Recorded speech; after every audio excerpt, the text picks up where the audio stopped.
With the Butt Kicker Gamer 2, what you see and what you hear is what you feel. Butt Kicker. The future is feeling.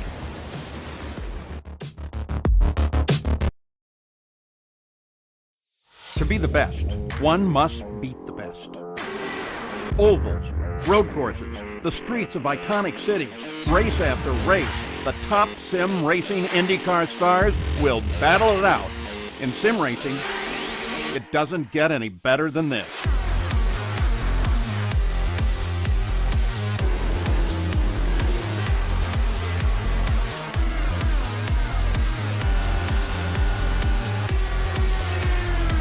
This is their battleground, for the checkered flag, for the glory, for the right to say they are the best.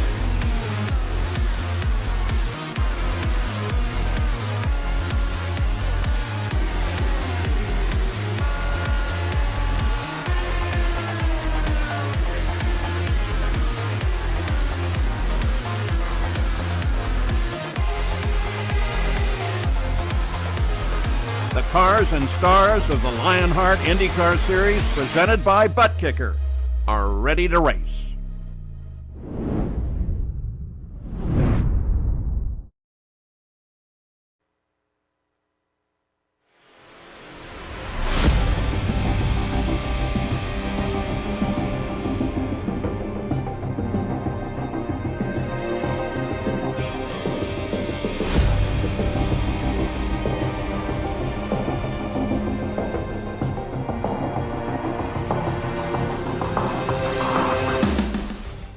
The month of May is over, but IndyCars return to Speedway, Indiana as the Lionheart IndyCar Series gets ready to rumble for the greatest spectacle in racing. Before 500 miles around this famed oval, drivers get a chance to build momentum heading into the 4-lap qualifying runs as we get set to go racing here in the Minus273 Grand Prix of Indianapolis.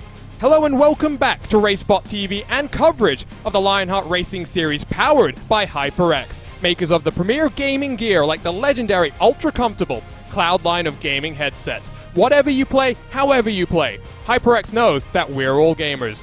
For more information on HyperX products, visit hyperxgaming.com and don't forget to use the promo code Lionheart15, that's LIONHRT15 for 15% off all orders. My name is Arjuna Kankipati and I'm delighted to be joined by Justin Prince and Lorenzo Bonder for tonight's action.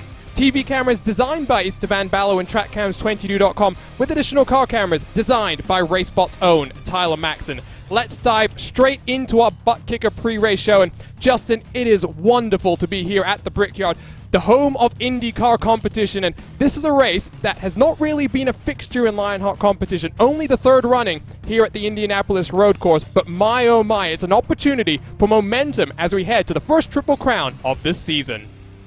And that's the key word, momentum. For many of these drivers, some of them have this scheduled on their most important performance nights. What I mean by that is, if you want to have momentum for the 500-mile race, you want to do well here. Get some good points, get some good momentum here on the road course, and score some solid points here at this facility. It's not going to be easy tonight. That's going to be the main thing. But with the month of June being so very valuable here in Lionheart competition, especially in the IndyCar series, we're going to see a lot of drivers tonight put a lot of emphasis on performing well here in the GP.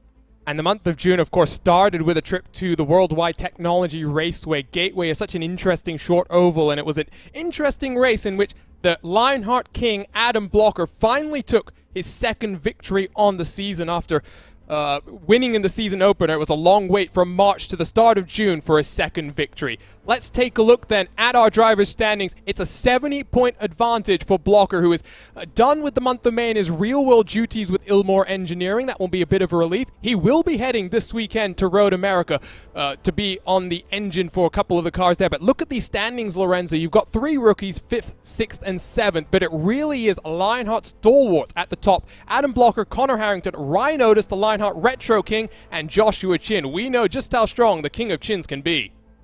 Yeah, we know how strong the King of Chins can be. Even won a race back in the middle part of the season, if I recall correctly, was third round. But then again, the field is pretty much stacked right now. Adam Blocker, of course, got the better of some of the other drivers in some of the key courses here. But now Indianapolis, such a tough track to run. This layout is not the easiest for you to go over the mixed portion of the track instead of the oval portion of the track. But it will be a good challenge because the draft here is going to be huge.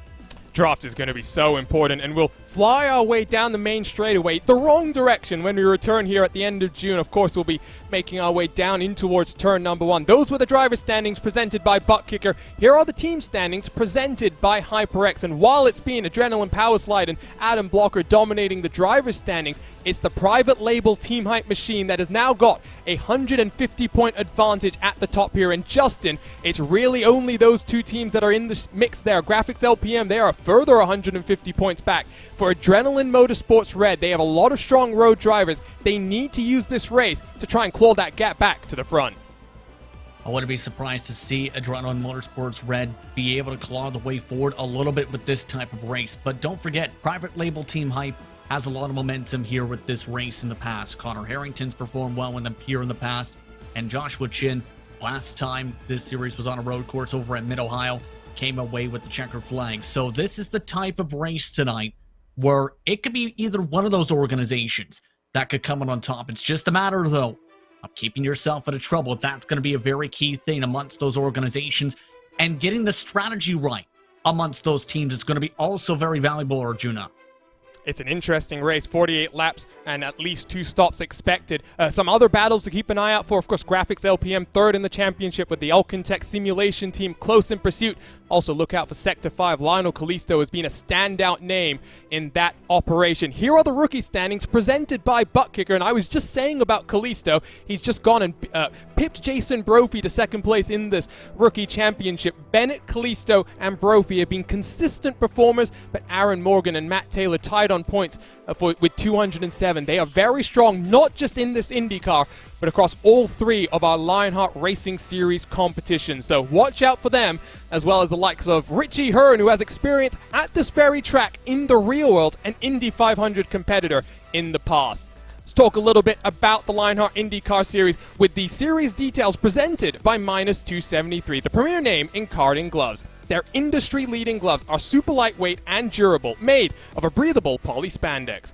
Whether you're a kart or a sim racer, Minus273 gives you control to reach victory lane. For more information on Minus273's full line of gloves and apparel, visit Minus273.biz, and don't forget to use the promo code Minus273LHRS15 for 15% off all orders. The month of June, it really is all about Indianapolis and the first Triple Crown. And really, Justin, we are almost halfway through this 22-race season at this point in time. Round 8 here today, and it's looking like if anyone's going to stop Adam Blocker, it has to be Connor Harrington. He won here 12 months ago.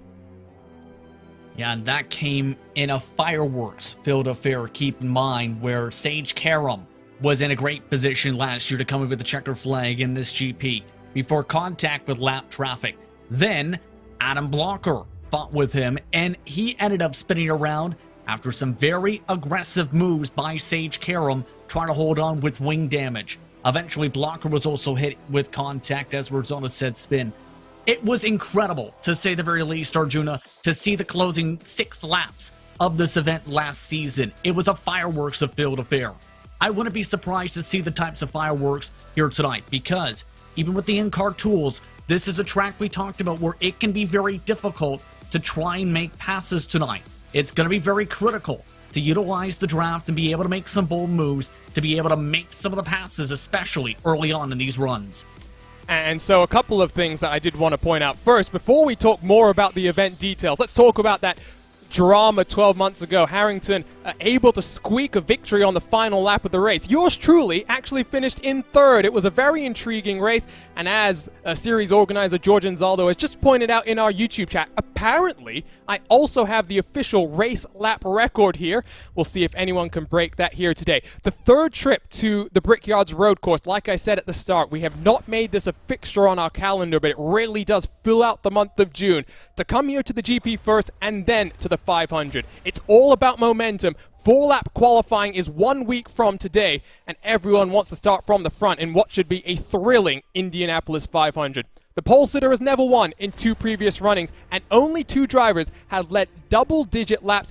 Neither of them are in competition here today, because Sage Karam, who, if you ask me, Lorenzo, might have been the favorite. He's been taking a little bit of a break. He had a very successful month of May in the real world on his own right, a real-world IndyCar driver. Let's see who'll win here today. Let's see who will win here today. Karam actually got 7th in Indianapolis, so I think his month of May was pretty much well productive. But it's, again, a very tricky corner, very tricky track for you to make overtakes, like we were mentioning. That twisty section, you have to be very aggressive to allow the other guy to make a mistake. But one thing I'm noticing is the qualifying is not easy as well, because the setup can actually play its part, and for you to get that qualifying run, you need to get it perfect, because some of the braking zones can be also tricky. But that's why it makes this qualifying very exciting, and position is key here for you to actually get success.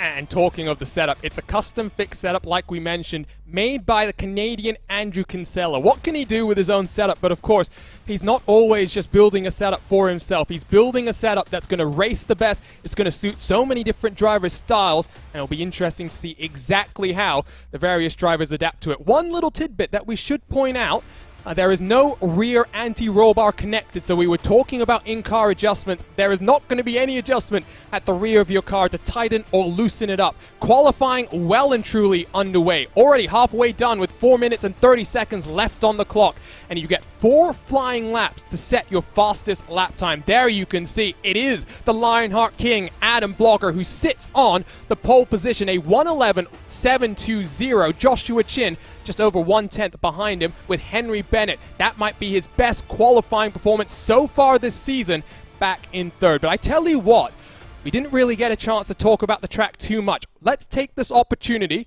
to try and jump on board with the Lionheart champion Adam Blocker and run around for a lap here at the Indianapolis road course. It's a very intriguing one, and Adam Blocker, who is winding himself up for one of his final qualifying attempts, has just spent the second half of his lap cooling down his tires and seeing what he can do here as he comes across the start-finish line to begin this qualifying lap time. Brake as deep as you can down in towards turn number 1. Avoid clipping too much of the inside curb, because you need to set up for the second part of the corner and running yourself down in towards turn number 4. Look at Blocker using all of the track and then some. The curb both on the inside and the outside there, and in towards this double hairpin section. On the right-hand side, Blocker brakes all the way down to the inside. That car is not handling as nicely as he might have hoped as he comes through turn number 7 onto the back straightaway and uses once more all of that track on offer. This will be a passing opportunity, especially because you are coming down into a very tricky left-hand braking complex. It's almost 90 degrees, but it's setting up for not this one, the one after this. Turn number 10. Use all of the curb on the inside, but get yourself set up to the left, because now this is the long run all the way out of turn 11, through turn 12, and through turn 13 across the start-finish line. That did not look like Adam Blocker got the best run out of the corner.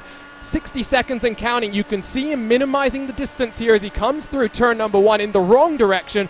In just 2 weeks' time, we will fly our way 3 wide potentially for race victory. Blocker across the line. Does he improve? I don't think he does, and that will be qualifying done for the Lionheart IndyCar champion. It's a 1:11.747, so Justin, he was almost there and improving his lap time. Yeah, but I think he clipped the grass coming out of turn 11. That's what cost him the most time on that respective lap, and why he was not able to best his lap. He doesn't have that little wiggle. From clipping the grass, he likely moves up on the pylon. But some incredible qualifying runs from drivers like Matt Taylor, Brian Beard, Brian Carey as well. The 1:12.1s with good track position, improving his times from practice. Aaron Morgan as well, don't forget. He's been very sporty on the road courses as well. Not his best performance compared to some of the other tracks, but a top 8 is going to be very valuable here, I think, today for track position. Only 28 cars, which is the smallest field that we've had in the 3 races here, but it does mean it will be slightly more interesting, and especially when you come down into turn number 1, Lorenzo, because it's a long run from the start-finish line, I should say, into turn 1, and it's an extremely heavy braking zone. We'll be hoping that all the cars get through there safely. Yeah, we hope, because that turn 1 specifically, we can see cars going 4 wide. Even 5 wide at some points. It's crazy, it's doable, but often results in carnage. So I think the drivers will pretty much be on their toes and be mindful of the overtakes on lap 1. I think we're going to be seeing more overtakes further down the race. So 60 seconds left and no cars really with an opportunity to improve on their times. Connor Harrington, the defending race winner, has made his way up onto the inside of row number 2, just under 2/10 behind Adam Blocker. 45 seconds left here. Let's take a look at the track conditions because it is very, very cloudy, and that's going to be interesting, Justin.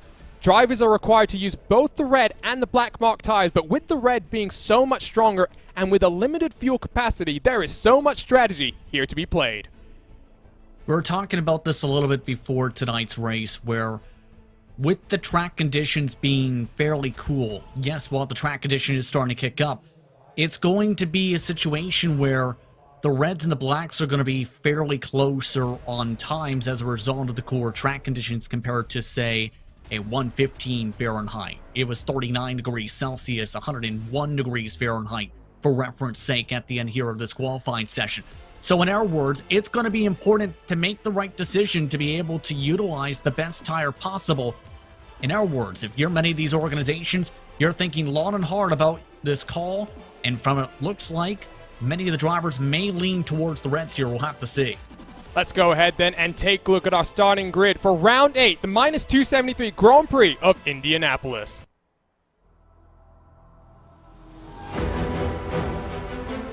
So here's the butt kicker starting grid, and it is the 4-time Lionheart champion Adam Blocker with a 1:11.720 that will start from pole position here. He's only led 2 laps in 2 races at Indy GP. What can he do here today? On his outside, the king of chins, always very strong, embroiled in some controversy as well. I know he wants to put that behind him and focus on the task at hand. For private label Team Hype, they are 2nd and 3rd, and the defending race winner, who only led the final lap of the race, will start inside of Henry Bennett. His best qualifying performance, trying to lead the charge for Adrenaline Motorsports Red. Matt Taylor, what a season it's been, not just in the IndyCar, but across the Lionheart competitions. He'll be inside of Brian Beard, 4/10 separating the top 6 cars.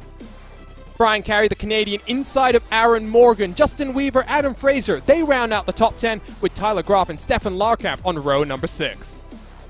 Jason Brophy, not necessarily the strongest on a road course, but for private label Team Hype, they will be thrilled that Brophy lines up inside of Chris Fowler on row number 7. Jay Brunt, Ryan Otis on row number 8. Watch for the Lionheart Retro Series champion from 16th position. And there is Andrew Kinsella, the setup maker, struggling a bit in qualifying. He'll have some work to do inside of Matt Houston. Christopher Lionel Callisto on the edge of the top 20 with Samuel Ryman and Scott Holmes on row number 11. Jason Galvin inside of Ricky Harding with 1.5 seconds separating the top 24 cars.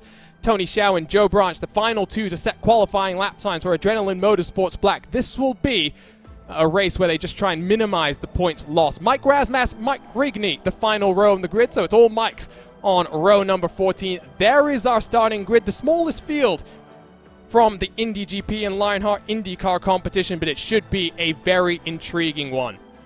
The cars roll away, and as always, we have a number of onboard cameras, and not just the ones that we're about to talk to, but onboard looks with all 28 of these IR-18s. Let's start it off, of course, with the Lionheart IndyCar champion, Adam Blocker. He has your HyperX onboard. Whatever you play, however you play, HyperX knows we're all gamers, and HyperX is always ready to game.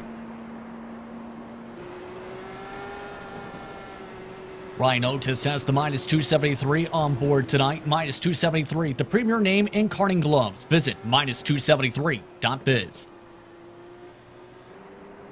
Tyler Groff has the Graphics Esports camera, world-class design from the real world to virtual. Visit graphicsesports.com.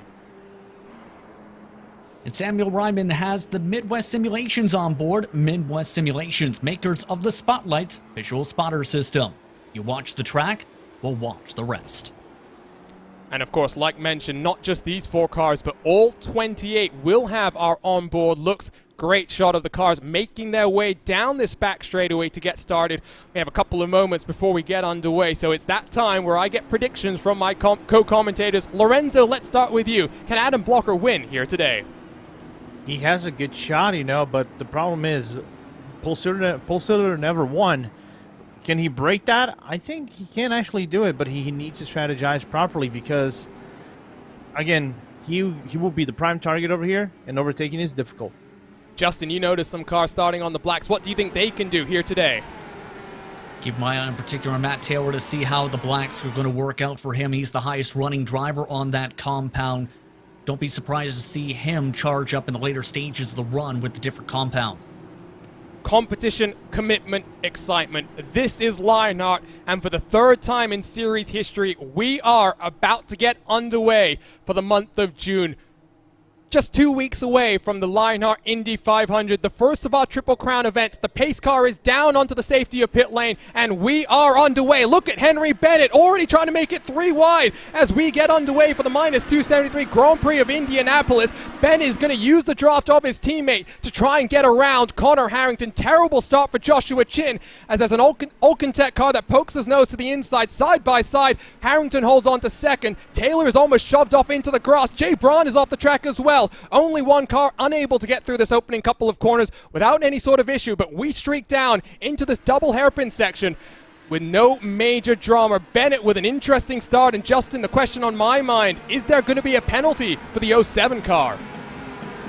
Yeah, that's my question as well, because that was coming across to the start and finish line to take it 3 wide. It was to the right.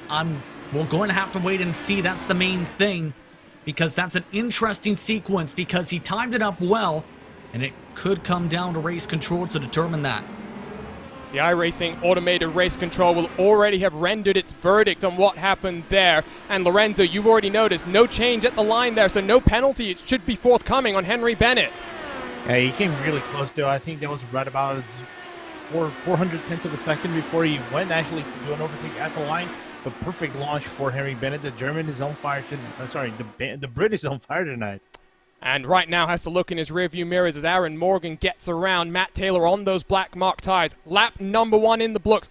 Adam Blocker leads from Connor Harrington, 1 and 2 in the championship, 1 and 2 on the track as well. Henry Bennett third, Joshua Chin in fourth, with Aaron Morgan 3 positions gained, working his way into the top 5. Jay Brunt is the only car that has to make his way down onto pit road. There was some interesting action between the likes of Andrew Kinsella and Lionel Kalisto. That was an interesting start, and as you can already see here, Justin, on the left-hand side of your screen, a number of cars able to work their way up a number of positions. Yeah, that 3 wide move, if anything, helped more so Harrington get up to second, if anything else, to be able to pass by his teammate. But Aaron Morgan up 3 positions already. One of your biggest movers so far up the front of the field. Lionel Kalisto up 5 spots. Scott Holmes up 4.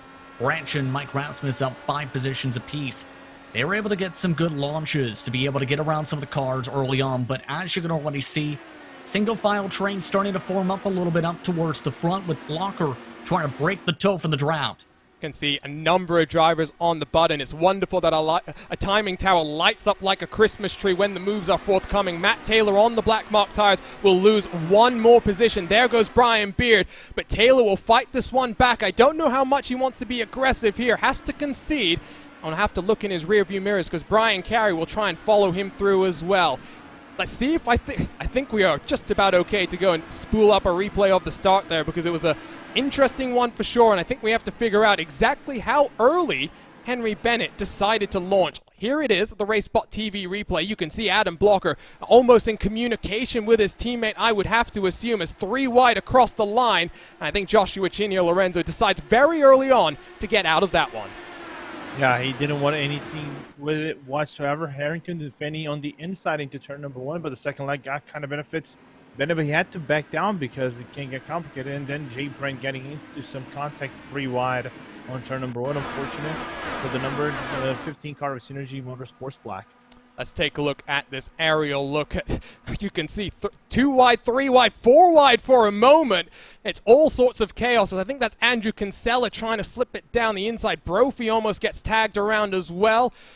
There's all sorts of chaos there, but only Jay Brandt loses out. And as we jump back to the live pictures, let's pick up the battle for the race lead, because it's already starting to extend as Henry Bennett is now 1 second off the tail of Connor Harrington. And in a racetrack where it is difficult to pass, you don't want to necessarily lose too much time too early on. Of course, there's not going to be any safety car interventions, Justin, to bring this field back together. So if Harrington and Blocker can run away, the championship favorites will duel it out for victory here today.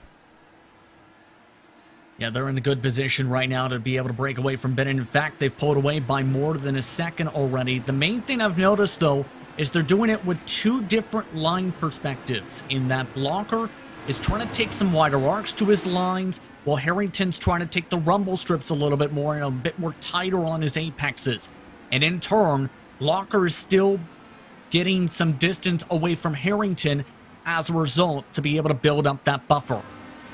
Talking of Sector 5, by the way, excuse me, that's not Sector 5, that's Scott Holmes. 5 positions gained on the day so far. He slipped down the inside of Andrew Kinsella, heading down in towards turn number 8. Now has Ryan Otis in his sights. In terms of, you can see Brian Beard is on the button and blinking in and out very slightly. He's a bit of in no man's land right now. 2.5 seconds behind Aaron Morgan, with Matt Taylor a further 1 second behind. Taylor is the first car on the black mark tires, with Brian Carey in a similar position. And left-hand side of the screen, Justin, you can see the tire compounds. Only two cars, on the black tires in the top 10 positions. And the main thing I'm noticing, too, at the times right now is they're right now about a few tenths slower by about 3-4 tenths minimum compared to the red tires at the moment with the track conditions. Doesn't sound like a lot, but that's still a significant amount on the short run that they're losing. They're already nearly 7 seconds behind your race leaders as a result. And while they'll be able to make up some of that ground towards the end of the run, it's the question mark of, can they get themselves on the reds for the middle stint, let's say, to be able to gain the time back and attack, and then in turn, how do they approach the rest of the race afterwards? Christmas tree. I think you have to look at the tower now rather than at the start of the race. I think that's 7 or 6 cars all on the button. We're riding on with the 17 of Adam Fraser. He's topping out as well. So in terms of making passes, Lorenzo, that's going to be difficult. If they're stalling out at the top of the rev range, they're not going to be able to pull alongside, and you're going to have to wait until you're not in the draft of cars in front of you to try and make things happen. Yeah, this is going to be quite complicated. I think for now, Brian Carey is in a world of hurt because... Adam Fraser is in a world of hurt because Carey and Taylor, they're kind of like sharing draft of sorts. It's not a huge share, but that is enough to not let the guys in the black brands come in and do the overtakes. And I think for the guys in the red brands that are behind those guys in the black brands, they need to be as aggressive as you can be. So be more aggressive and force those guys to make the mistakes and then do the overtakes. 48-lap race and 19-lap fuel stint. So 2 stops the minimum, but you never know. If someone wants to try something bold, they might be able to make it work. Henry Bennett has been passed by Joshua Chin, by the way, so it's now private label Team Height 2nd and 3rd. Adrenaline Motorsports Red shuffled down to 4th, and with Carey in 8th, Kinsella in 18th. That team's championship, Justin, is very much swinging in the favor of private label Team Hype here today. It's been that type of campaign for private label Team Hype where they wanted to perform well at this level. They are performing well at this level so far. Jason Brophy currently the farthest back for their organization, 14th for comparison's sake. So they're doing a very strong job, and this has been something we've seen throughout this entire season is they're strong at both the ovals and the road courses. Private label Team Hype as an organization for their driver lineup. On board with Tyler Graff, the man behind Graphics Esports, of course, representing the Graphics Esports onboard camera as well. And if you loved our race logo that had the famous Yarder bricks right in the background, you will want to head on over to graphicsesports.com to learn more. Tyler as well designs a lot of the cars in today's field, so has a lot to offer. As you can see, the top 4, 3 of them now on the button. The gap between Blocker and Harrington up to 1 second, and I think Adam Blocker at this point in time, Lorenzo, is thinking, if I can pull out of draft range from Connor Harrington, I can start to run away and control this race. Yeah, but he needs to be right about 1.5 seconds away from Connor Harrington to stay within that relative safe margin of not Harrington to come closer and then manage your own race. So far, still under the second for Blocker on Harrington, so he's going to have to put a little bit more work to keep away the number 44 car away from his reach. And while it's kind of extended at the front, there is a palaver from, I would say, probably 7th on back. Matt Taylor has managed to break away from Brian Carey about 1.5 seconds, and the Canadian very much the cork in the bottle. Tyler Groff, Adam Fraser, Justin Weaver, the cars in line. Lionel Kalisto, what can you say about the season he's had so far? A rookie in the Indy cars, but he's been so strong, and 8 positions gained on the day.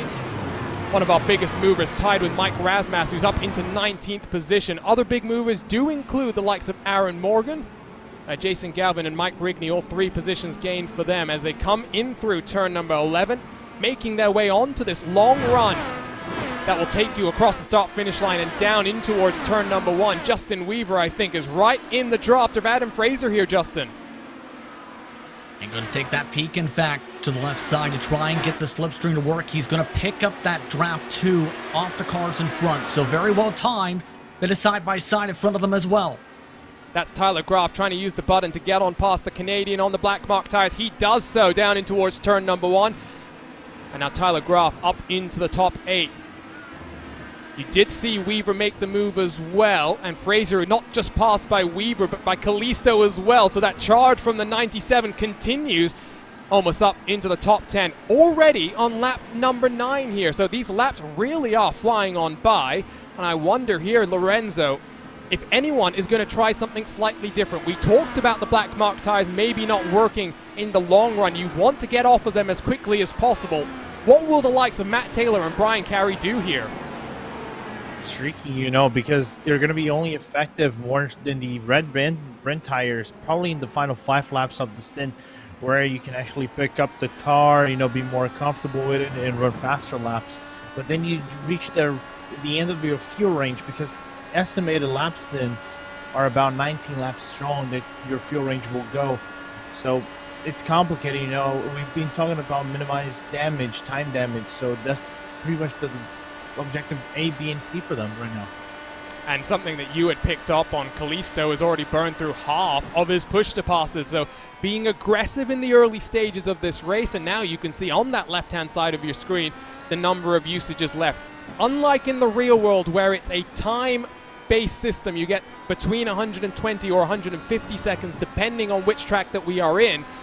Here, it is 10 usages of the button. It gives you about 60 extra horsepower, just pushes you down that straight, gives you that opportunity to make stuff happen. Brian Beard is only left with 4 as well, so see an interesting trend here. The cars at front, they're looking very comfortable, only 1 used from Blocker and Harrington, but for someone like Kalisto, Justin, it's going to be increasingly difficult as we get into the later stages of this race to continue this momentum, and it's not just push to pass, it's push to defend as well. And that's what I was about to get to as well, is it's going to hurt his chances to defend all the positions he's picked up later on in this race. And he's obviously thought that I didn't qualify well. I've performed well in the past on the road courses. He did well at Long Beach as well as at Mid-Ohio. So he took the risk of saying, you know what? I want to try and utilize these push to passes to get some of the track position and then worry about it later, try and break some draft. And that's now to where it's going to be difficult later on, as, my goodness, what a send. I think Tyler Groff saw that one coming. Is there going to be contact? Yes, there is. Groff makes contact with Kalisto. Does the charge from the 97 come to an end? He will drop out of the top 10, but by some sort of miracle, he hangs on to that car. No major damage, at least visually, as he still is side by side with Adam Fraser coming in towards turn number 6. It will switch back to the inside as we work our way onto this back straightaway. But that was an interesting one, and we will go straight to the RaceSpot TV replay machine as soon as these guys get themselves in order, because look behind them as well here, Justin. Look at Jason Brophy. Well, and Brophy seeing an opportunity to try and charge up here, and keep in mind this is going to be difficult for some of these drivers to get on through here.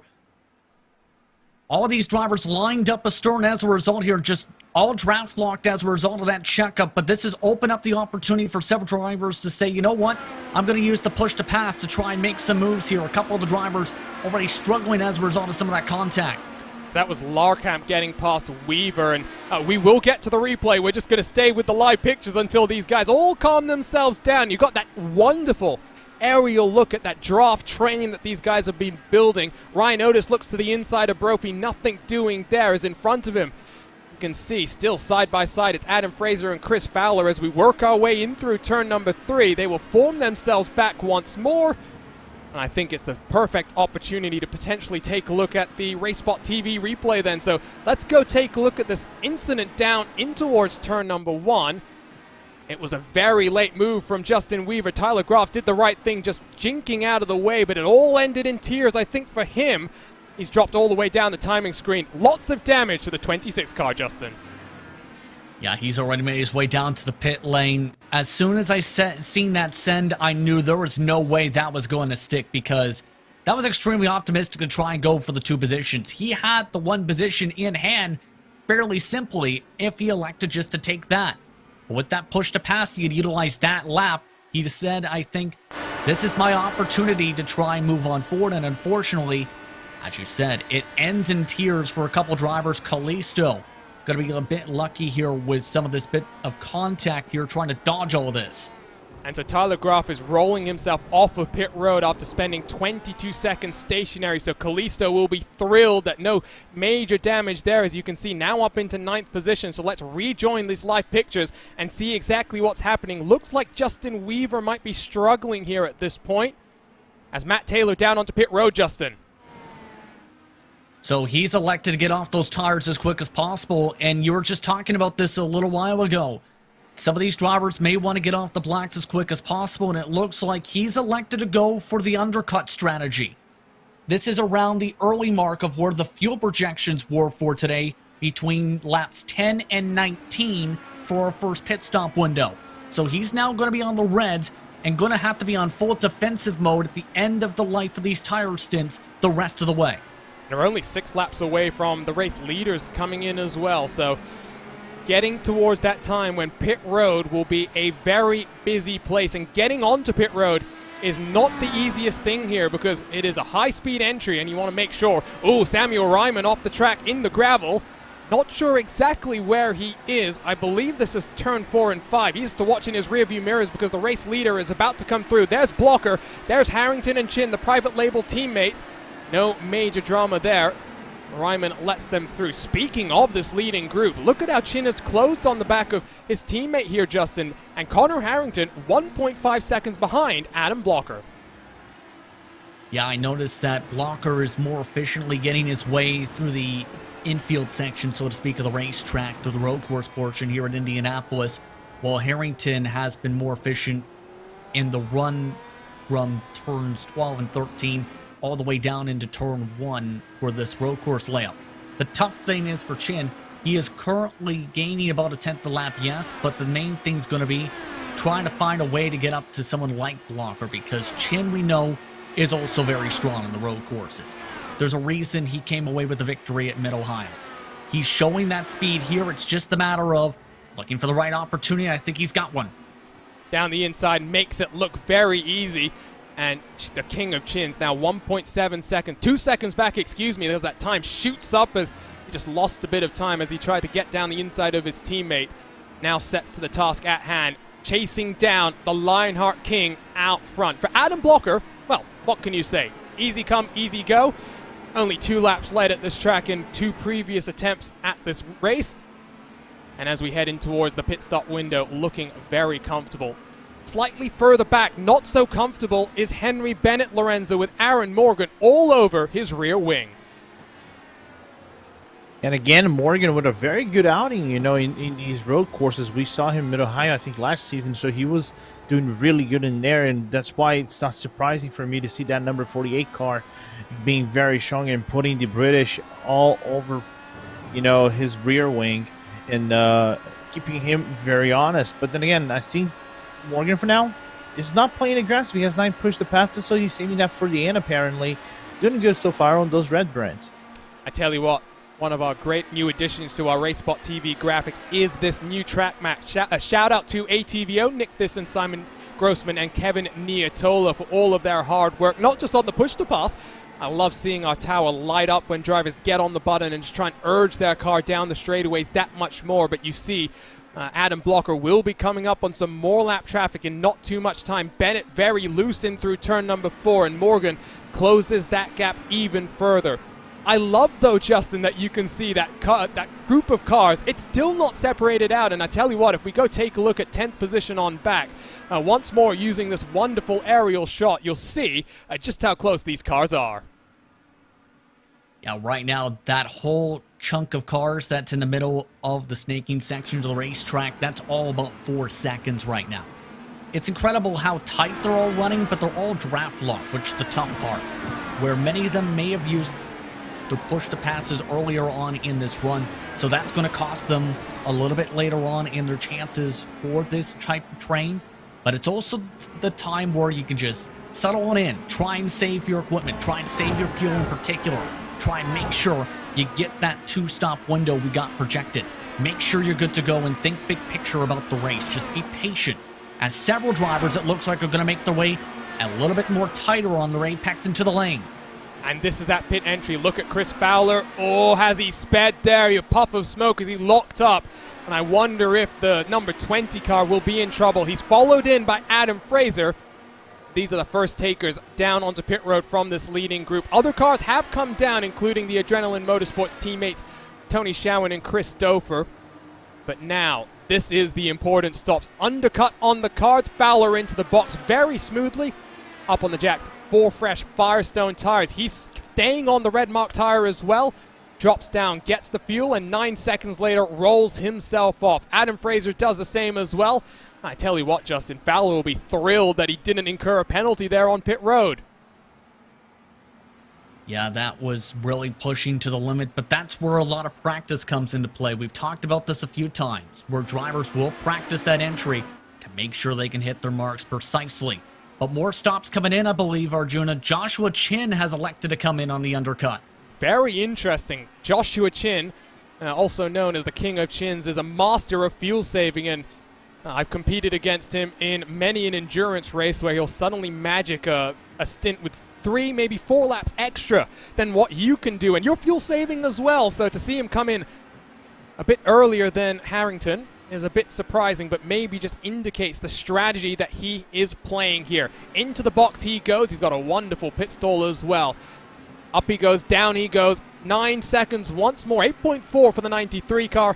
He will roll himself out into a little bit of traffic, and he'll be hoping that this undercut works out exactly how he wants. And of course now on the black mark tires, Justin, what will the 93 car be able to do in trying to build up the temperature and build up the speed as well? That's going to be the tough thing. We talked about it with the fresh tires early on in this race. The difference was up to at least 0.4 a lap. So this is going to be where it's going to be also critical. Keep in mind that the track temperature is starting to pick up now for some of these competitors as a result of the cars running on the racetrack and the sun beating down on the circuit, even through to the clouds right now. One big cloud, that can all change things though. More pit stops. Blocker, Harrington, Bennett is in.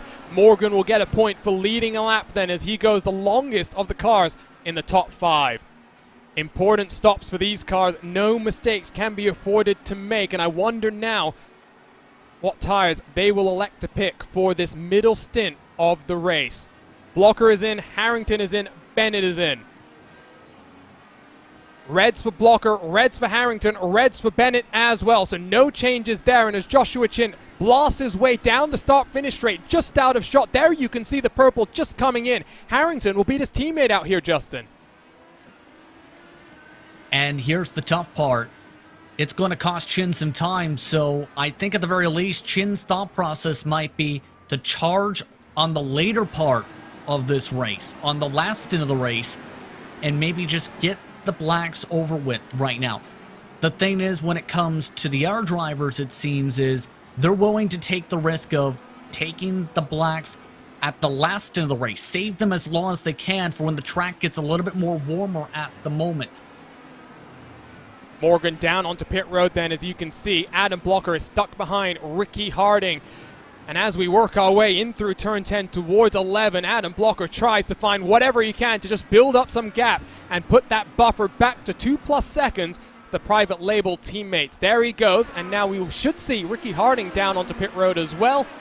Adam Blocker will re-inherit the race lead here. 20 laps are in the books. In fact, Andrew Kinsella, the Canadian, will lead a lap as well. So bonus points, Justin. I mean, in a long championship like this, it is very undervalued just how important accumulating points over the course of 22 races can be. Especially for your team as well. We've seen how tight the team championship has been so far with some of the battles going on for that side of the bracket. So that's where I think a lot of that's coming into play now for some of these competitors. Ooh, that's a spin for Scott Holmes. I believe that's coming in through turn 2 and 3. Just lights up the rear end of the car, and around she goes in the Sector 5 car. Here's Joe Branch in the Coca-Cola car. This is coming in through turn 5, or 6, I would have to assume. Just runs a bit wide, understeer city there for Branch. Managed to get himself back onto track. About 7 seconds lost there. We'll jump back to live pictures and see now Adam Blocker is building up his advantage once more. In fact, no, Lorenzo through the pit stop cycle. Connor Harrington is now 1 second behind once more and on the button, trying to close the gap. On the button, about nearly actually on the second, because he's coming down bit by bit because he's on the start-finish line. But the thing is, Connor actually got a little bit of a benefit with that issue that a Blocker had on the previous lap, Ricky Harden, which his gap was about 2 seconds. It decreased for about 1.5 seconds, and then Harrington just did the rest of the job. Now Blocker on the pressure. I'm seeing a number of cars have been off track recently. Matt Houston, the most recent of them. So I tell you what, with a number of cars getting on the button, let's quickly go spool up a couple more incidents here from the Indianapolis Motor Speedway. And for Lionel Kalisto, sideways in through turn number 8. Just about able to hang on to that, as I think side by side it was Adam Fraser with Chris Fowler, as Kalisto now down in 14th. Once more, will have to charge his way through the field, but without the benefit of many of the push to passes that he's already used. Same corner, slightly different issue there for Mike Razmas, who locks up the inside front and goes for a bit of a rally cross adventure there. And Jason Brophy will not be thrilled, I think, with the manner that Mike Razmas rejoined the track. Let's check out what happened then to Matt Houston. And this is in through turn 10, the left-hand 90 degree, just not able to get the car turned in and rotated. Finds himself then in 18th position. One more incident as well here with Ricky Harding. And this one's down in towards turn number 1 here, Justin. Now, many drivers having some issues, of course, with that complex in Sector 2 with the quickness of the 90 degree. It's so easy to happen. That part of the racetrack, we've seen how easy it was to happen to just lose the back end if you take a little bit too much speed. Whoa!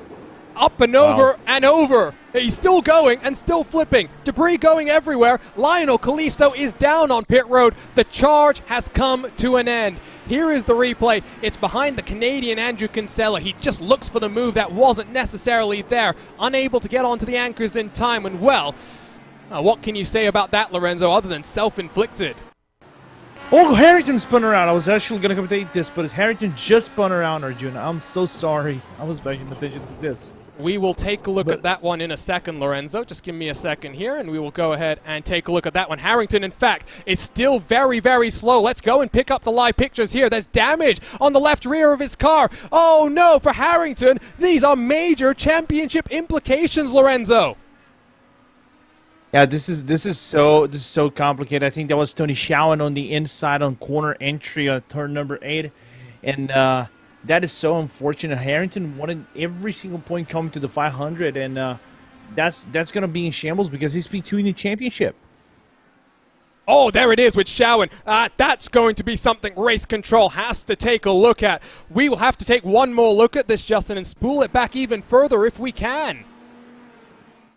And I think Tony Schowen was just trying to let by the leaders here, but at the same time, take a look at the corner itself once he lets him on by. He's going to the middle of the corner. Schowen takes it a little bit too wide in the first place there while trying to let by the race leaders. I don't know what to really say there. Just absolutely incredible there, where Harrington's expecting him to still back up the corner a little bit more possibly.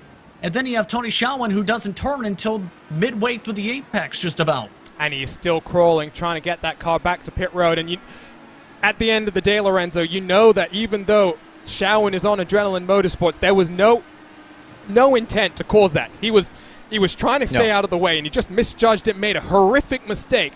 And at the end of the day, it's really Harrington that pays the price. Yeah, and by the way, race control just giving the driver 31, Tony Schauer, that drive-through penalty. Well, it was expected, by the way, but that was totally unintentional. He even apologized on radio after that because you can see, I think there was just a little bit of a confusion coming in from Tony Schauer and, let Adam Blocker by, and he's right on the apex. So it's those split decisions, and unfortunate for Carter Harrington to be on the other end.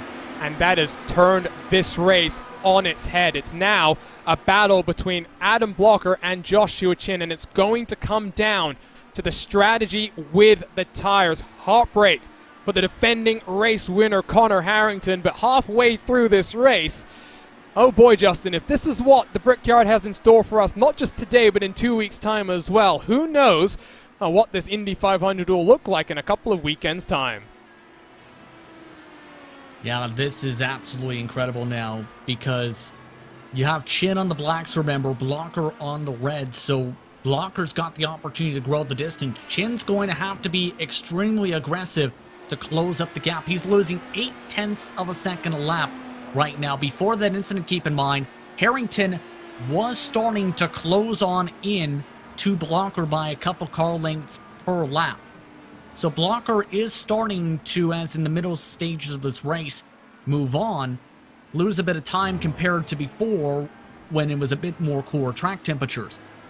So the main thing is going to be, can Chin close up the gap on his final stint? Is going to be the biggest question mark now with this race. Ducking and diving, that's Chris Fowler looking in his rearview mirrors as Fraser pops his way to the outside line, side by side in towards turn number 1. The black car, has the inside for the next corner, and it's red versus black tires, but Fowler does a wonderful job to hold on there, and now his teammate Larkamp looks to the inside. Oh, that was a risky move. Opens the door for Ryan Otis to try and sling his way on past.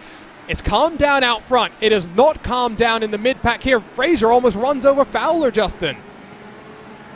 And some of these drivers actually missing a bit of their braking marks, trying to keep off one another at the moment.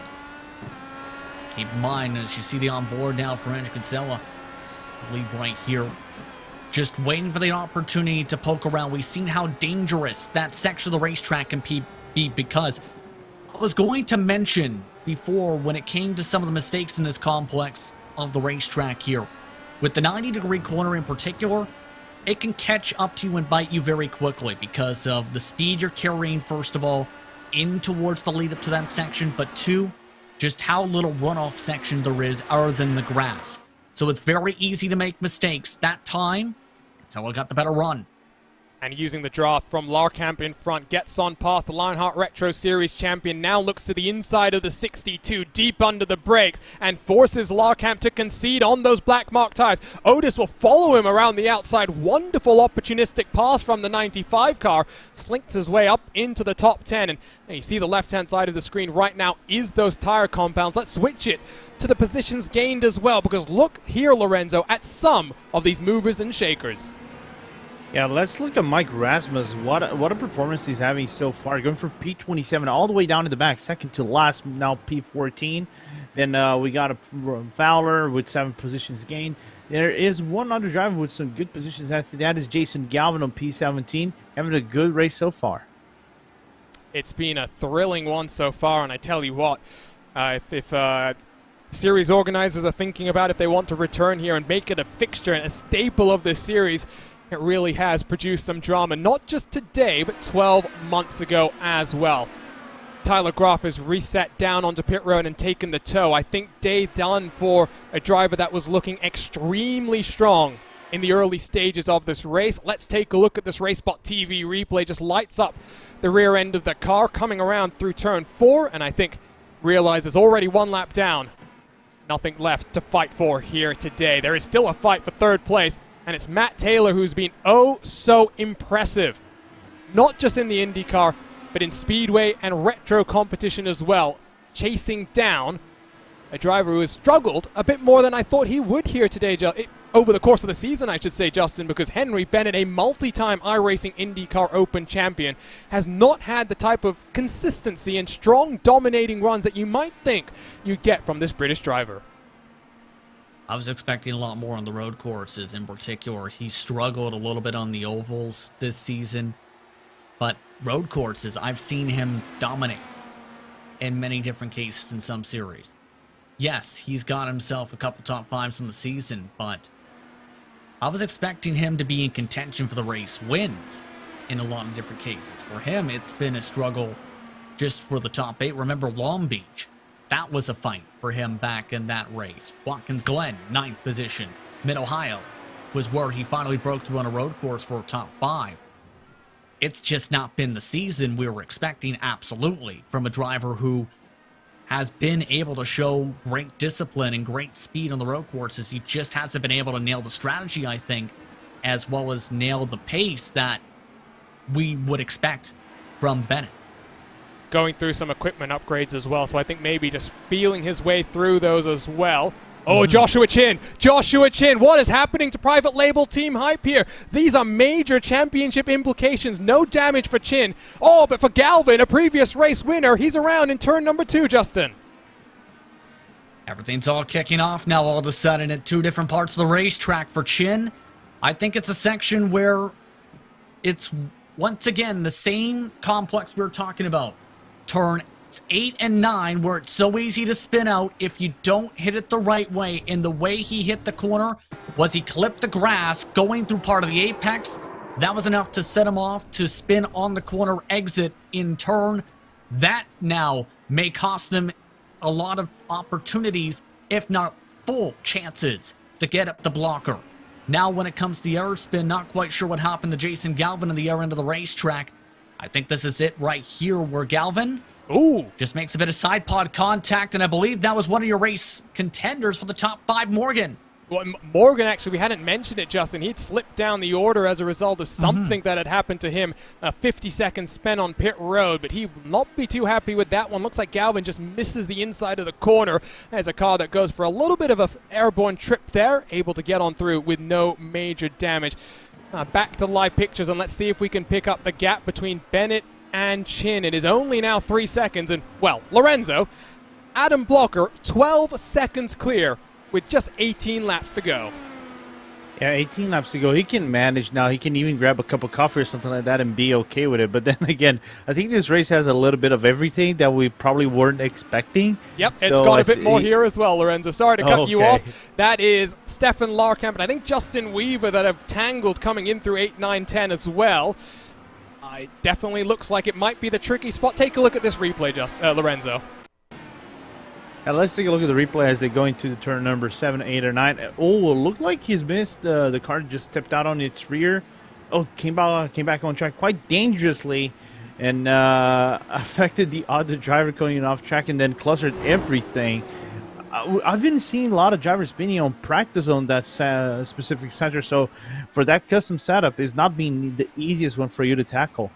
Well, Joshua Chin has shed, not sure exactly what the right grammar is there, but no longer on the black mark tire. He is on the red and will take this to the end of the race. So the pit window is now open.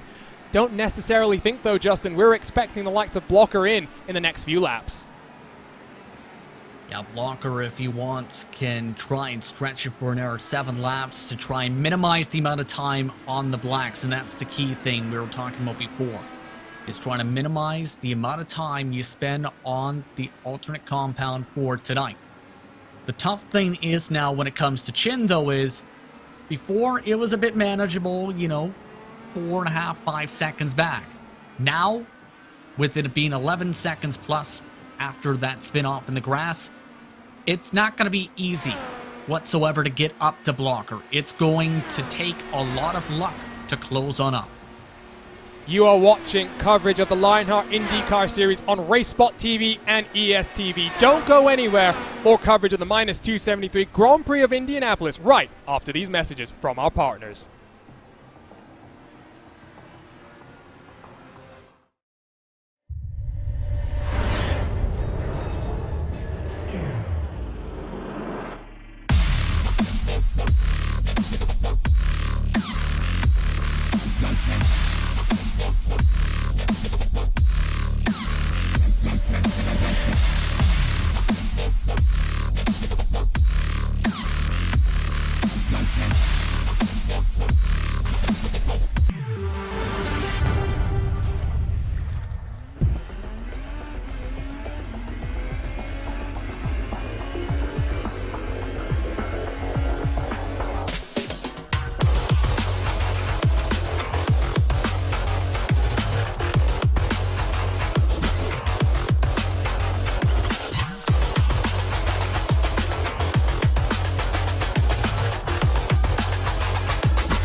Welcome back to RaceSpot TV and coverage of the Lionheart IndyCar Series and the Minus273 Grand Prix of Indianapolis. The month of June for Lionheart competition is well and truly heating up, and what a race it's been so far here today. My name is Arjuna Kankipati. Alongside for today's action is Justin Prince and Lorenzo Bonder. And Justin, I mean, only about 15 laps to go here, but what a wild ride it's been so far today.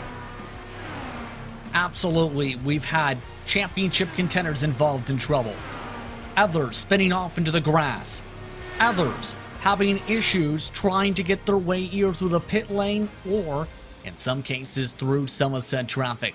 And in turn, it's led to Adam Blocker being in control of his own destiny. A 21-second lead over Brian Beard with multiple different drivers on several different strategies. He's going for the blacks, it looks like, at the end of this race to close things out. Joshua Chin, for reference sakes, 42 seconds behind after his spin. Well, Justin, this is crucial. Pit road time is anywhere between 39 and 44 seconds, depending on how much fuel you need to put into that car.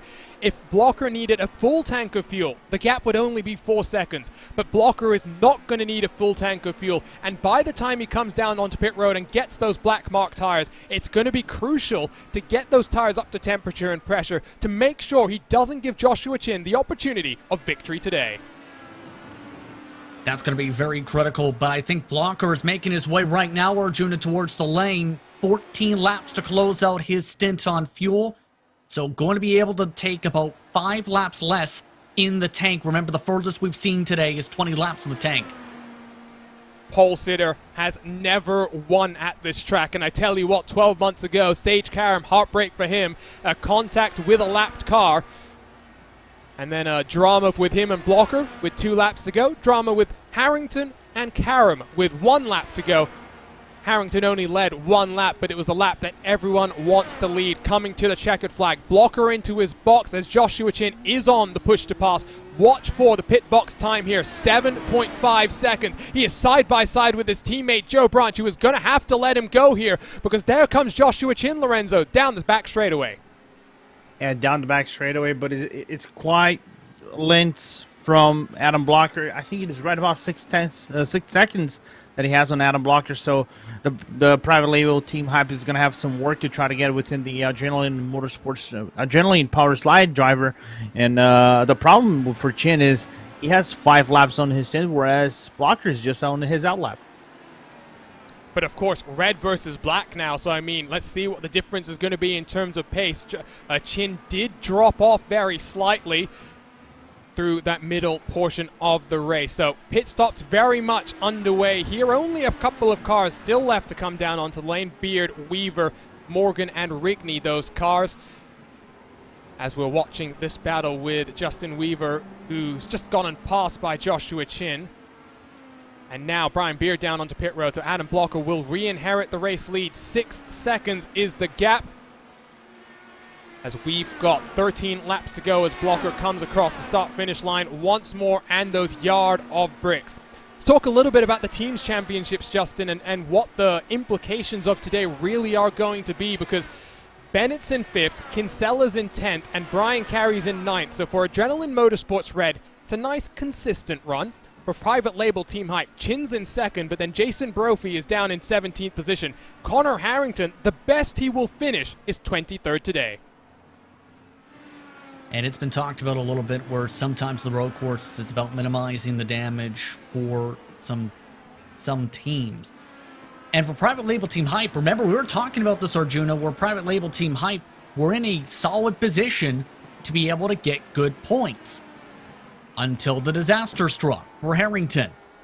Now, it completely flips things upside down, and we may see them even tighter now going into the 500-mile race here at Indianapolis. So it's going to have major implications, that one incident with Harrington, for potentially the next few weeks at minimum for those respective teams. Remember, those drivers very strong for both those organizations too at a track such as this. left side of the screen, you can see the push-to-pass usages left for the drivers. A couple of them have burned through all 10 allotments, the likes of Beard, Fowler, and Fraser, but you can see as Justin Weaver down onto pits, that promotes Bennett and Taylor up into 3rd and 4th respectively. Bennett has a couple of extra usages to defend. It's not just push to pass, we mentioned it earlier, it's push to defend as well.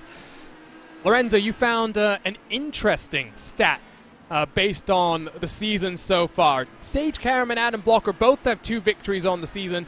Galvin, Harrington, and Chin with 1 apiece. If Blocker can hold on for the next 12 laps, he will head to victory lane for the 3rd time this season. Not only for the 3rd time in the season, that would make him also the only back-to-back winner in the Lionheart IndyCar series. We were talking, me and Justin, we were talking about like back-to-back and multiple winners. We didn't have that on Speedway. We actually got that on the Speedway with Robert Malechka, and also back-to-back and multiple-time winner. So it's going to be interesting to see Blocker now standing at the top of the winner standings. Look at Larkamp trying to hound the back of Fraser on the black mark tire now. So Fraser is having to defend for all his worth. Already dropped out of the top 10 where he did qualify. It's been a race with some big movers and shakers, and we can show you them on the left-hand side of the screen here, Justin. Yeah, still some impressive drives from drivers like Rasmus, of course, but I'm noticing someone in the top 10, Ryan Otis in particular, has moved up inside the top 10. Right in front of this group, he's trying to break the draft of these 2, in fact.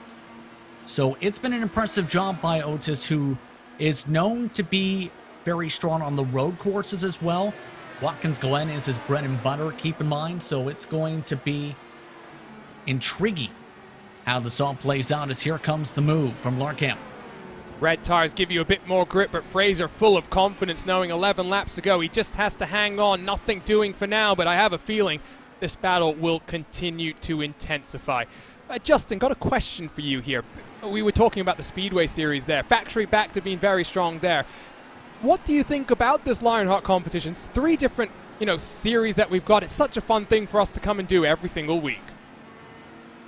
It's absolutely incredible to see the diversity from some of the drivers, first of all. To be able to drive in 3 different types of cars in the 3 sanctioned series, with the Retro Series utilizing Lotus 79s, the Noir DW12 utilized for the Speedway Series, and of course the IR18 utilized for the IndyCar Series. It takes a lot of discipline to be able to drive those different cars because they take different styles. No in-car tools in the DW12, for example.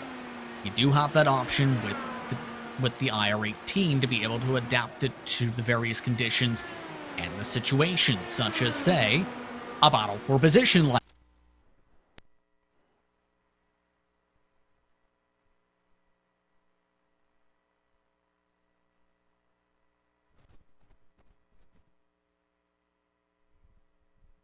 It's a lot of foot and driving power to be able to utilize the way you drive around the racetrack and to be able to wheel it and be able to properly make moves. It's all so very critical for drivers to be able to have that different balance of diversity when it comes to the driving styles here for this Lionheart competition, because if you want to be able to compete in Lionheart, you need to be able to, as in want to be a champion in all 3 series, you need to be able to have that adaptability on the tracks and the cars. Apologies for the technical issues. We unfortunately have to rejoin the iRacing session. We will get in as quickly as we can to catch the closing laps here in round 8 of the Lionheart IndyCar Series, the Minus273 Grand Prix of Indianapolis. Lorenzo, quickly over to you here. Who's been a shining star for you in this race so far? Kinsella, P17, then going to P7. We thought about Kinsella having a little bit of issues at the start of the race, and then initially I thought, all right, this might be another of those races where Kinsella might struggle, but nevertheless, actually top 10 result for him, and this is one of the top 10s that I think he desperately needs. Not just for his confidence, but for his team as well in those team standings. Of course, for Harrington, such a disappointing day, and I hope that maybe we will get the opportunity to talk to him at the end of this race, because I'm sure he will be bitterly disappointed as to what happened there. We are back into the race session now, so excuse me for those technical issues. We'll get our graphics up and running as well in just a few seconds' time. In terms of on-track action, though, Justin, it is still an 8-second advantage for the King of Chins. Yeah, and if anything, it's starting to go back Blocker's direction despite some of the traffic in terms of the times, because Chin is now starting to really struggle with the tires a little bit now with the life of them. The clouds, though, are going to play a bit of a factor, I think, with these track temperatures.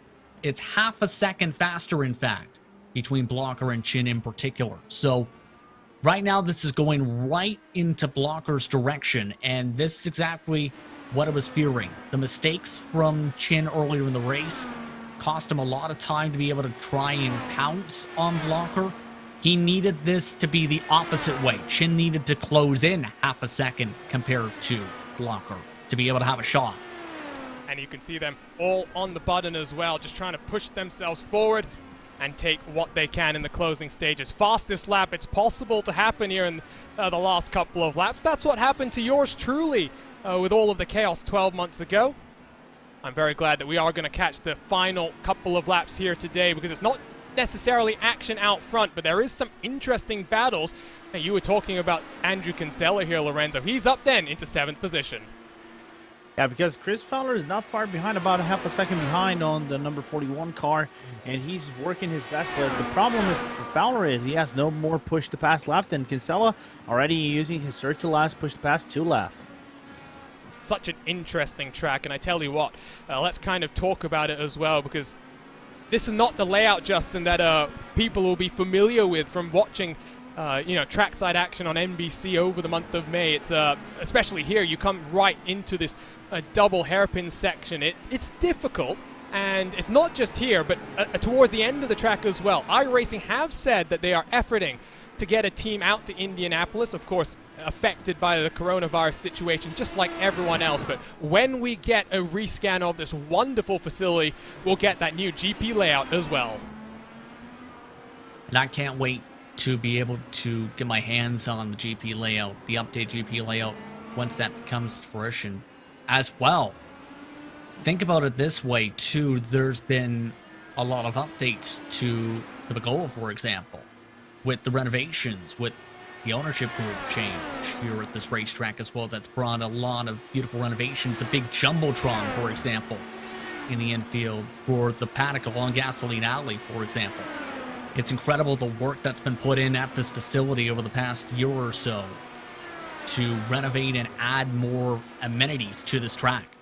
It really is such a wonderful venue. As side by side, we see Fraser and Weaver. Weaver, of course, with some damage, trying to bounce back from that contact with Graf, if I'm remembering correctly. 6 laps to go, he's at least back up into the top 10 position. This facility, of course, had the distinct honor of, over the month of May, hosting, they said 135,000 people. It definitely looks like a little bit more watching on from the TV. The largest gathering of sporting fans since the pandemic started for Aaron Morgan. His torrid run of luck continues. We are still not exactly sure why the 48 car spent so much time down on pit road with his first stop, but this time he spins it around through turn number 3. We'll gather up the pieces and pick up, I'm sure, the next time from Indy. And of course, let's talk a little bit about the 500, Lorenzo. It is not just a regular race, just like we do in the real world. We have a special qualifying day, 4-lap averages, and that will be 1 week from tonight. Yeah, 1 week for tonight, the race for the pole, the HyperX race for the pole. I can't wait to see it because it will be a blast to see it. And but then again, the 500 is an event of its own. Everybody cares about the 500. It's probably, for these guys, the most special event of the year, the most important event of the year in the Lionheart series. The first of the Triple Crown, right? And you really want to get your footing into the first event of the Triple Crown, get that win, and then get the recognition. It is the first event of the Triple Crown, and if I'm remembering correctly, it also means double points on offer. Yep. That is going to be crucial, and that's why we were talking about momentum so many times here today. That is, without a doubt, one of the most crucial things drivers will be focused on. 4 laps to go, so just over not 8 kilometers, about 9 kilometers for Adam Blocker. Didn't lead every single lap, but has definitely controlled this race from start to finish. And like you said, Lorenzo, he will become the first driver to win 3 races this season. And he didn't start his championship defense last year in the best of forms as Morgan slips on past Mike Rigney. But this season, it's been so much more consistent despite his real-world commitments with the IndyCar paddock as well. The month of May, he was not racing from home. He had to find other simulators to race on. Still able to build up this championship advantage. And with the struggles of Harrington today, that gap will extend. It's insane, right? It's insane how Blocker managed to pull that off while still being in Indianapolis. But that proves why he's one of the premier drivers of the IndyCar series, not just in the United States, but in general all over the world, and proves how good he is. And you were talking about pole sitters. I was talking about pole sitters and never winning, right? That didn't happen in the Speedway series. It happened with Maleczka. It might happen again now with Blocker. Confirmation from race control, by the way. Oh, that's a spin for Chris Fowler in the closing stages. He will lose a position and maybe even a couple more. Can he stay in the top 10? Oh, I'm not exactly sure where he's going to feed out. There's Fraser getting on past, and that looks like 6 positions lost for the 20 car. Was looking like it was going to be a very promising result for him, and in a season that I think a lot of people have struggled. For Chris Fowler, that was looking like a good run. Here's Weaver now down the inside of the Lionheart Retro Series champion. Both these cars on the black mark tires. And as they work side by side, Otis says, you know what? I don't want any part of that, Justin. Yeah, you know what? I think he thought about that, and it's like, I want to be able to get towards the end of the race, first of all. It's in the closing stages. You want to try and get solid points. For Ryan Otis, it'd be one of his better finishes so far this season and what's been an up-and-down campaign. But the main thing as well is he's also down to just push to passes. So why not try and get himself in a position where, if it's possible, to try and pounce back with your own push to pass the next time around. Look at this. Chris Stouffer and Jason Brophy, they are by no means strong on road courses, they will admit by themselves, but they are having a very fun battle.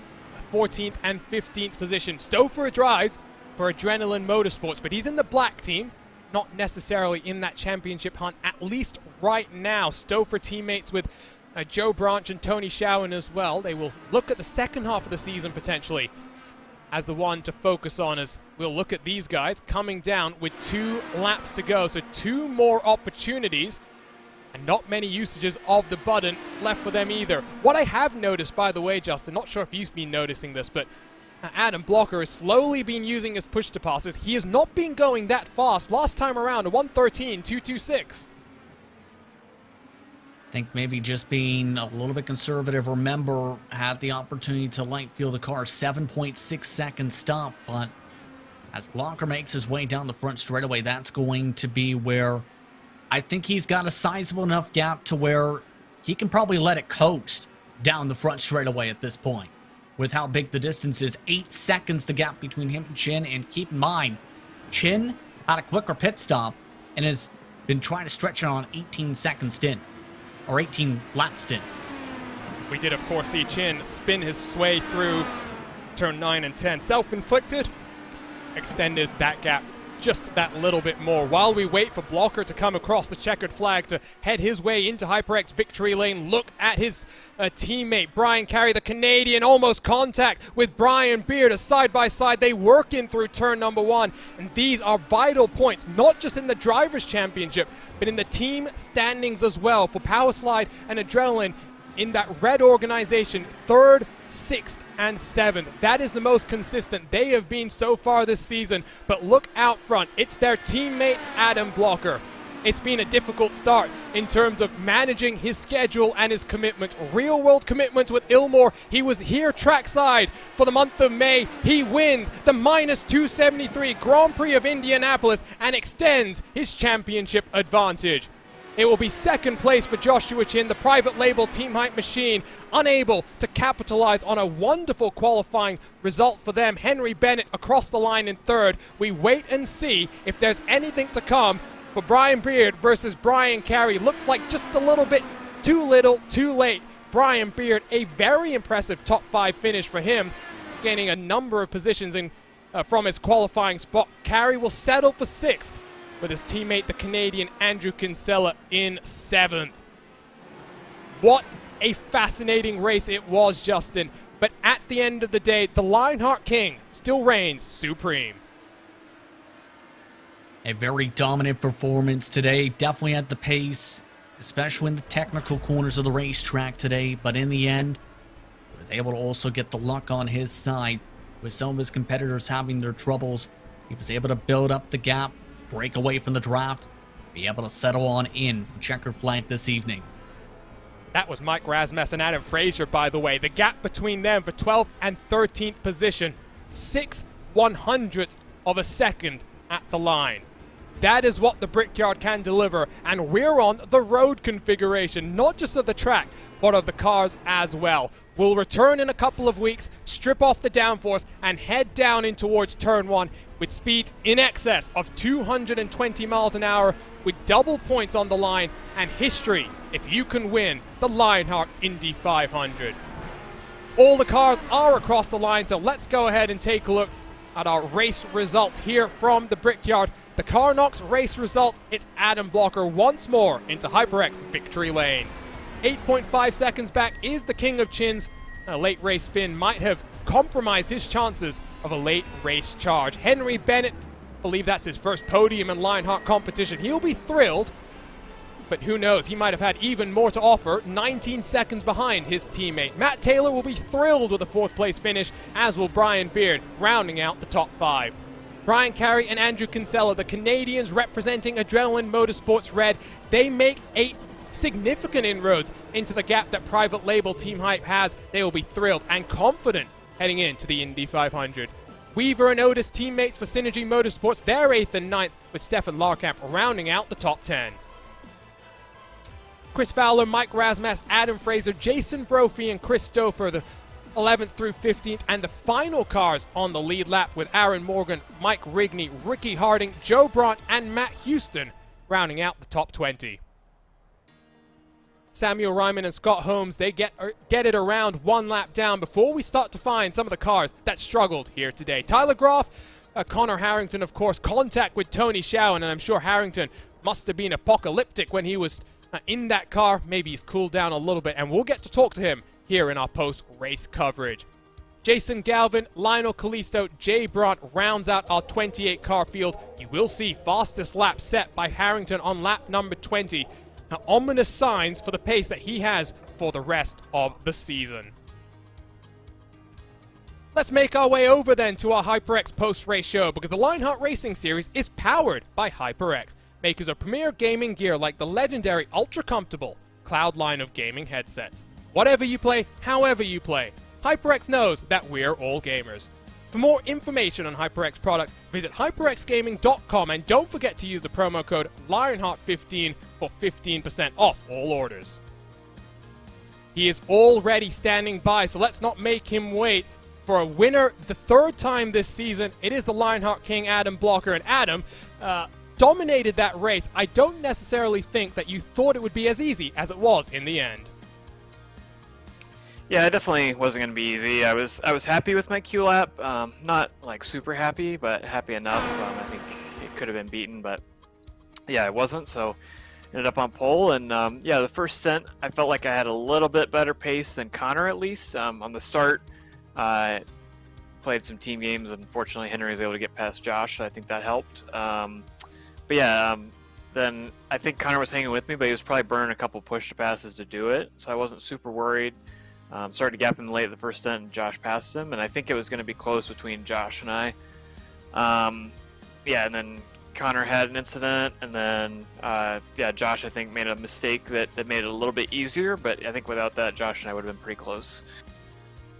Well, Adam, I was just saying as we were rounding out the results, sorry, I said it earlier in the race as well. Last year, your title defense didn't get off to this type of a start, but it's been consistency for you, despite the fact that you've been so busy with your real-world commitments as well. As we head to the first Triple Crown of the season and the first double points race of the season, how are you feeling in your championship hopes?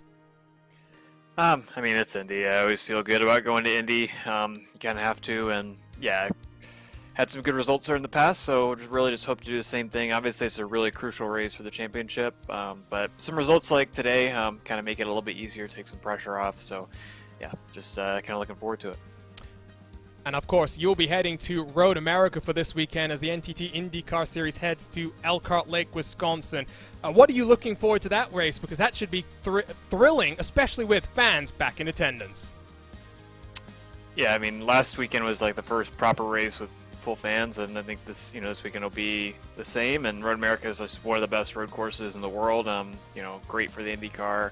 And I think there's some exciting things going on in IndyCar, like really it's super competitive, and you got Kevin Magnussen coming in, and yeah, I think it's just going to be a really good weekend. And Road America is also just really fun area of the country. So enjoy your trip, Adam, and hopefully we'll see you qualifying well in 7 days' time as we get ready for our first Triple Crown of the season. So that was Adam Blocker, and let's make our way over to the King of Chins, late race mistake, but he's standing by with Justin Prince. Yes, indeed. And first things first, Josh, how are you feeling about your run today? A solid points day and a solid performance. Yeah, overall a good points day. Still lost my round to Adam, so that kind of sucks. Yeah, the car just didn't work for me on the primary tires at all, and it showed in the whole stint. It was a big struggle, and finally had that little half spin, cost about 7 seconds, and I think that was ultimately the difference in having a shot at the win and finishing second. I think I probably wouldn't have gotten him even with that time, but it would have been nice to have a shot and see what happened at the end, how it played out. Connor wasn't up there to help duke it out. He got taken out in a pretty silly accident. I don't have words for how dumb it was. It's something in a league like this that is, when you look back at it, it's inexcusable that something like that can happen, and the same driver nearly wrecked a teammate as well.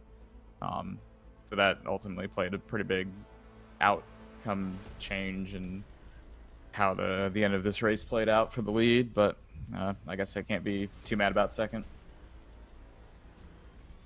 I will ask this about that section of the racetrack. Turns 8 and 9 seemed to catch drivers off guard throughout the day. That's where your half spin came. What made that part of the circuit so difficult today?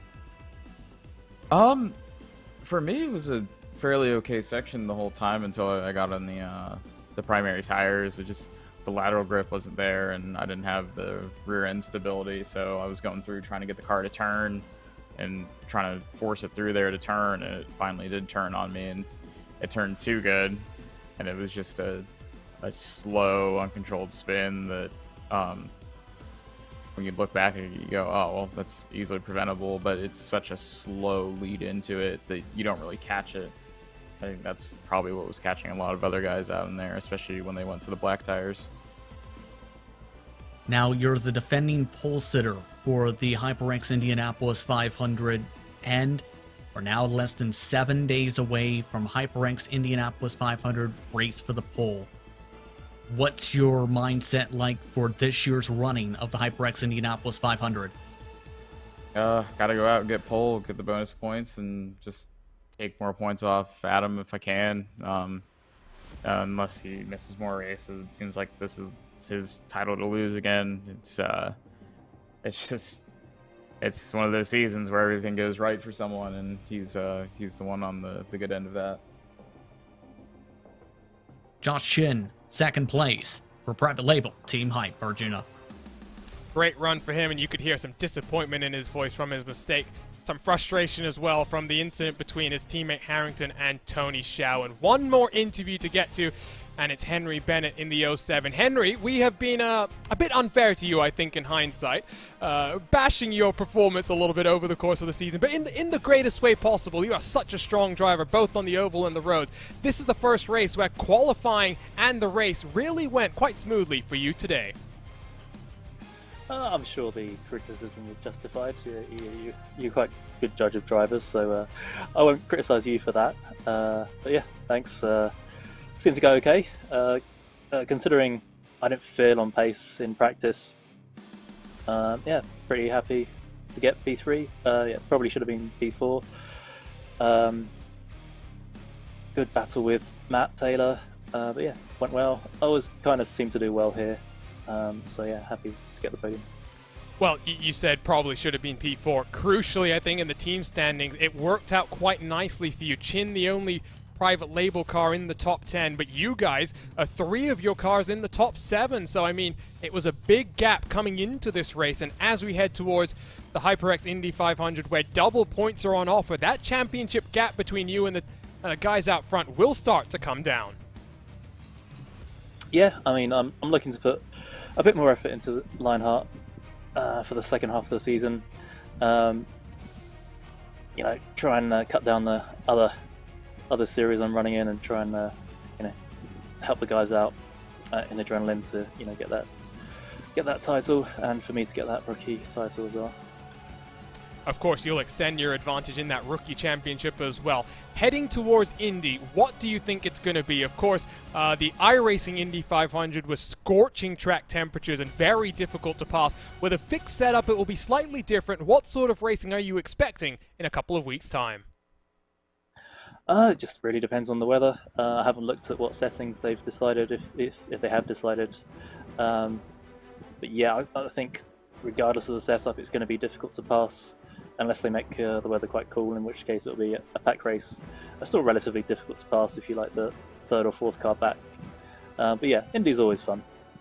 Congratulations on your first Lionheart podium. A bit of history there. My first Lionheart podium, of course, you and I being teammates, for those who don't know, Henry, was at this track as well. So seems like this is a pretty good place for the Adrenaline team. Looking forward to seeing you in action in 7 days' time as we go qualifying for the Indy 500. Thanks, Arjuna. So that was Henry Bennett in the 07 car, and it's time to say goodbye here on RaceSpot TV. But before we do so, let's take a look at this series schedule. And I want to start with you, Lorenzo, because we'll head to Indianapolis 7 days from today, live on RaceSpot TV. People can catch that race for the pole. 4-lap average, just like they do in the real world, all building up to the end of June and that 500 mile of action.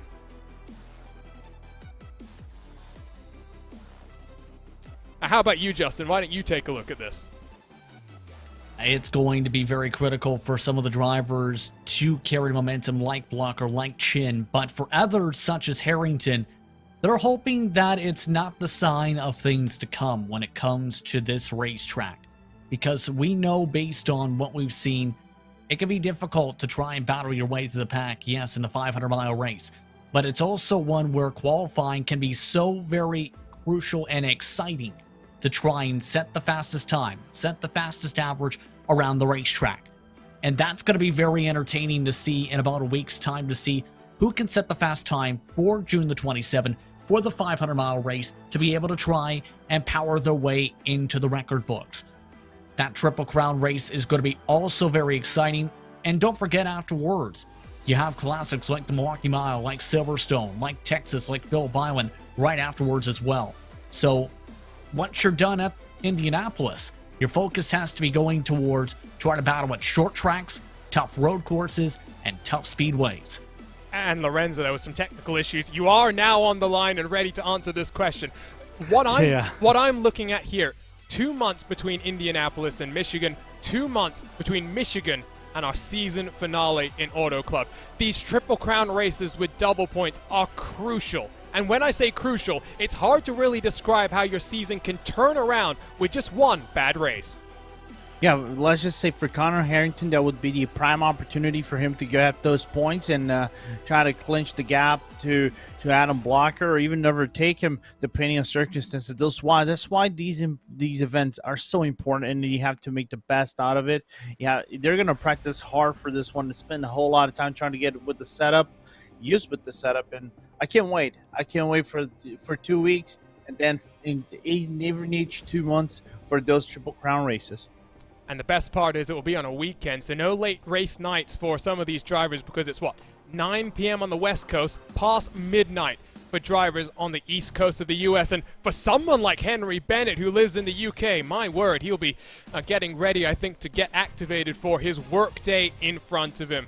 Time to say goodbye, but before we do that, we have some thank yous to get to as well. So many people help power the Lionheart Racing Series, but let's start with Butt Kicker, the title sponsor of the Lionheart IndyCar Series. For sim racers, the Butt Kicker Gamer 2 or Simulation Kit has the missing driver-to-car connection, bringing more realism to your sessions. By accurately responding to in-game audio, you can feel the track like never before, providing increased vehicle handling and faster lap times. Are you ready for the most immersive experience in sim racing? Well, for more information, visit thebuttkicker.com and don't forget to use the promo code LION2021 for 20% off all orders.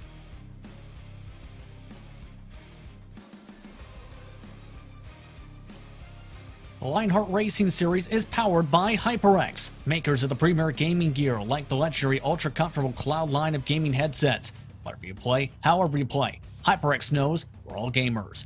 For more information on HyperX products, visit hyperxgaming.com and don't forget to use the promo code LionHRT15 for 15% off orders.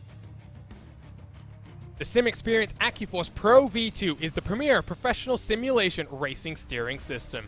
The key to its incredible realism is the groundbreaking direct drive motor control system, providing a driving experience that's second only to the real thing. For more information on the entire SimExperience ecosystem, visit simexperience.com. The Minus273 is the premier name in karting gloves. Their industry-leading gloves are the super lightweight and durable, made of breathable polyspandex. Whether you're a kart or sim racer, Minus273 gives you the control to reach victory lane. For more information on Minus273's full line of gloves and apparel, visit minus273.biz. Don't forget to also use Minus273 LHRS15 for 15% off orders. Looking for entertaining sim racing content? Well, look no further than the DMLC Racing channel. Follow former Lionheart Retro Series Driver of the Year Mark Cohn's racing escapades as he battles for wins and avoids wrecks with cat-like reflexes, all while providing commentary sure to make you laugh, cry, or both. Follow along by subscribing to the DMLC Racing channel on YouTube and like his Facebook page at the DMLC Racing channel. It's not just those names, but so many more. For more information on not just these names up on your screen, but the 3 Lionheart competitions, visit LionheartRacingSeries.com and join the series Discord to stay connected with all the comings and goings of the Lionheart competitions. If you want to stay involved on social media, well, head to Twitter, Facebook, and Instagram to stay connected with Lionheart, while ESTV has you covered for all your esports needs. Subscribe to us on RaceBot TV by hitting that red button and the bell next to it to get notified every single time we go live with a great sim racing series that we get to cover. The month of June will roll on. It is Adam Blocker once more in the HyperX victory lane. It was not easy and it was dramatic, but as we head towards the HyperX Indy 500, all eyes are on the Lionheart IndyCar Series and what the Brickyard will provide. We'll be back in 7 days' time, first for the qualifying, for the following weekend, the Lionheart Indy 500. You can catch it all live on RaceBot TV, and we'll see you then for more Lionheart competition.